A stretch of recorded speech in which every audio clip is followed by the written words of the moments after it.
Salut et bienvenue sur Cybermatic pour ce nouveau tuto sur Power BI dans lequel je t'explique comment insérer des liens hypertextes directement dans un tableau de ton rapport.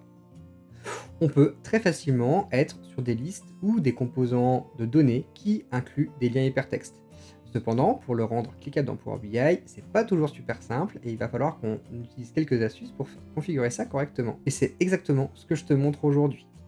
Donc comment récupérer ces liens, comment les rendre cliquables et même comment les rendre affectés à une autre colonne, c'est l'objet d'aujourd'hui. On passe à la pratique. Je suis sur Power BI, pour l'instant il est complètement vide. Le but va être d'aspirer une petite liste SharePoint. Alors je vais aller très vite sur la partie aspiration, j'ai plein de tutos sur le sujet. Donc voilà, cette liste contient des motifs de voyage et des liens internet vers les principales villes vers lesquelles je veux voyager. Et je veux... ce sont de vrais liens internet qui me permettent d'aller sur des sites de ville, par exemple. Et moi, je veux pouvoir récupérer ce lien directement pour les insérer dans Power BI. Maintenant que je suis ici, j'ai pris le lien internet, donc l'URL qui est au-dessus. Ça, c'est la première chose à faire. Et maintenant que j'ai ce lien, je vais être en mesure d'aller récupérer ma source de données directement avec Power BI. Je vais récupérer les données de ma liste avec le connecteur habituel de SharePoint Online. Alors pour SharePoint, on va devoir vraiment faire un petit effort de connexion. On va pas se mettre notamment sur une version de connexion bien précise pour pouvoir récupérer des liens. On se met en 2.0 pour vraiment avoir l'URL à l'intérieur de nos liens hypertextes. Quand on est sur du SharePoint, je vais prendre la base de nom de voyage et je peux voir, donc avoir un aperçu des informations qui sont à l'intérieur. Donc j'ai bien le motif du voyage et je peux voir que j'ai les liens internet de la liste qui sont répercutés à l'intérieur. Je remonte au niveau liste, on a bien ces sites qui sont rattachés à cette colonne. Dans Power BI, ça concorde. Je vais quand même transformer les données pour être sûr que les données sont sous la bonne forme. Très important avant de travailler à fond sur la base. Et je vais en fait supprimer toutes les colonnes qui ne m'intéressent pas. Ça, je supprime sans trop me poser de questions. Supprimer les colonnes. Voilà. On est sur cette table-là et c'est sur cette table-là qu'on va travailler. On va juste vérifier les formats. Donc là, on est sur un format de texte. Je le fais à la main. Et ça, je peux le charger dans Power BI. Et c'est vraiment à partir de cette base-là que je vais travailler pour pouvoir jouer avec les liens hypertextes. On laisse le chargement s'effectuer. Et j'ai mes 5 lignes qui sont chargées. Donc on peut voir directement qu'on les a ici. Donc j'ai mes motifs de voyage, les villes de déplacement, les montants et les liens internet. Une fois que j'ai fait ça, alors j'ai presque fait le plus dur. Ce qu'on va vouloir faire, c'est faire un tableau dans lequel j'affiche ces valeurs, tout simplement.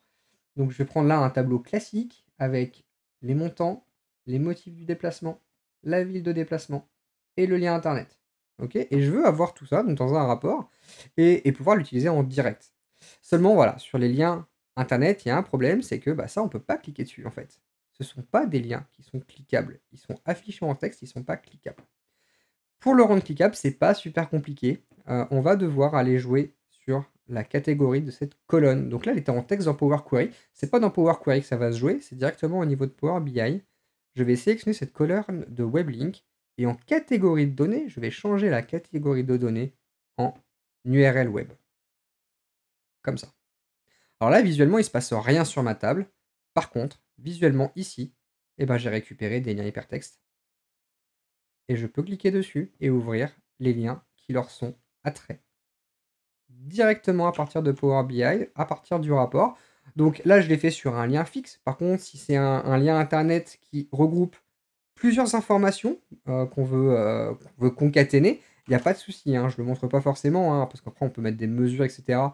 pour faire ces liens web, mais il n'y a pas de souci. Ce sera bien un champ textuel qui sera assimilé à un lien web et qu'on pourra ouvrir. Tout l'astuce est vraiment d'aller au niveau de notre table, sélectionner la colonne et de le mettre en URL web. À partir de là, au niveau du report, dès qu'on affiche la valeur, on peut cliquer avec.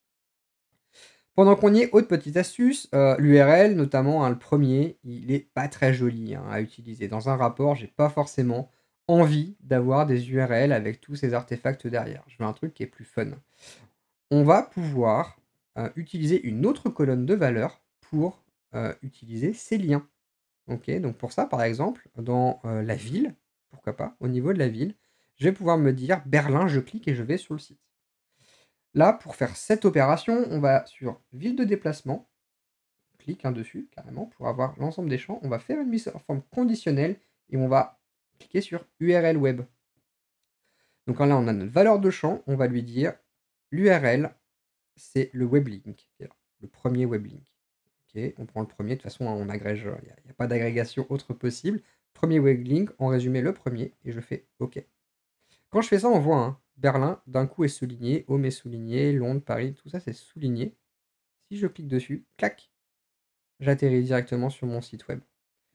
Et du coup, bah voilà, on peut carrément ne pas afficher le lien, la colonne de liens qu'on avait avant pour directement avoir un tableau joli et en ayant des liens qui sont cliquables, qui permettent d'aller sur là, les liens des différentes villes que j'avais. Ça peut être un document que tu as stocké sur SharePoint, sur Dropbox, sur Google, tant que tu as les accès, en final, ça va fonctionner.